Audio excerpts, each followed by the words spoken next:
Teacher Talking Sports, what it does, what it do, how we live in the past few seasons. Suns have looked like a championship contender, but are still looking for their first ring in franchise history. 3 seasons ago, faced the Milwaukee Bucks in the NBA Finals, were up 2-0, lost the next four. 2 seasons ago, had the best record in the regular season, but got destroyed in a Game 7 against the Dallas Mavericks in the second round. Last season, added Kevin Durant to the squad. We're seen as we're the betting favorites in some places to win the NBA Finals. Instead, lost in the second round to the Denver Nuggets. Of course, this offseason they have added Bradley Beal while giving up Chris Paul. Well, that led many people to believe that Deandre Ayton might be on his way out. There's been plenty of reports. Phoenix isn't happy with them. Ayton's not happy with the team.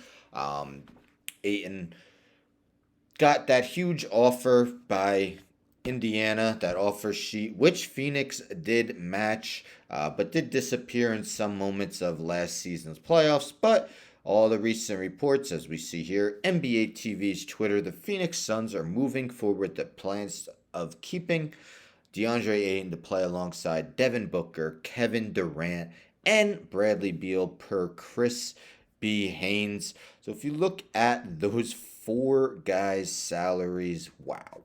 So imagine if they had Chris Paul too.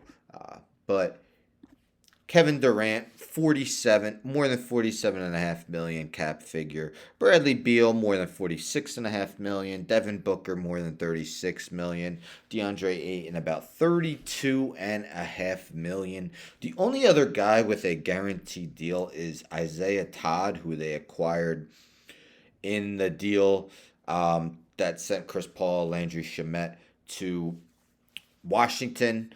Todd was a second round pick in 2021 who has barely played in the NBA. Cameron Payne, I'm sure they're going to keep, but he is a partial guarantee, as are Jordan Goodwin, and I think Ish Wainwright is a club option. You see Clutch Points here mentions that Ayton is guaranteed, is owed about 32.5 million this offseason according to Spotrac. Ayton, Beal, Durant, and Booker combined to make roughly 163 million, which is just short of 165 million luxury tax level. So 4 players leave them 2 million short of the luxury tax.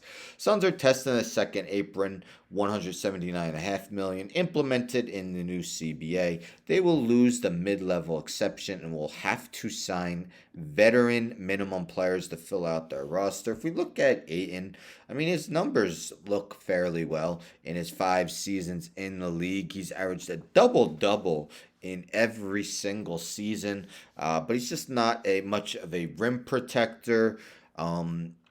He's a guy that, if you look at his free throw percentages, you'd think he might be able to expand his game more to the 3-point line. He hasn't done so. And if you look at this past season's postseason, dropped to 13.4 points per game.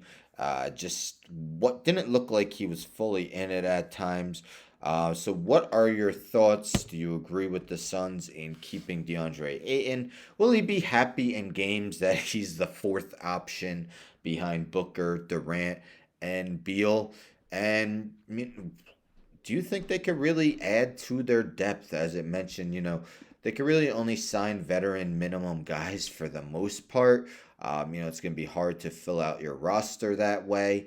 And let's be serious. Bradley Beal and Kevin Durant haven't necessarily been guys who've stayed on the court quite often the past few seasons.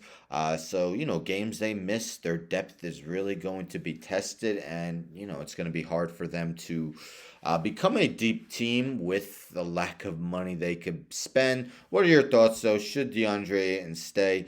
Do you see the Suns being a title threat? Let me know in the comments. Anywho, don't forget to subscribe. Tell a friend to tell a friend to tell a friend to subscribe. Like the video, share the video, hit the bell for notifications. I'm out.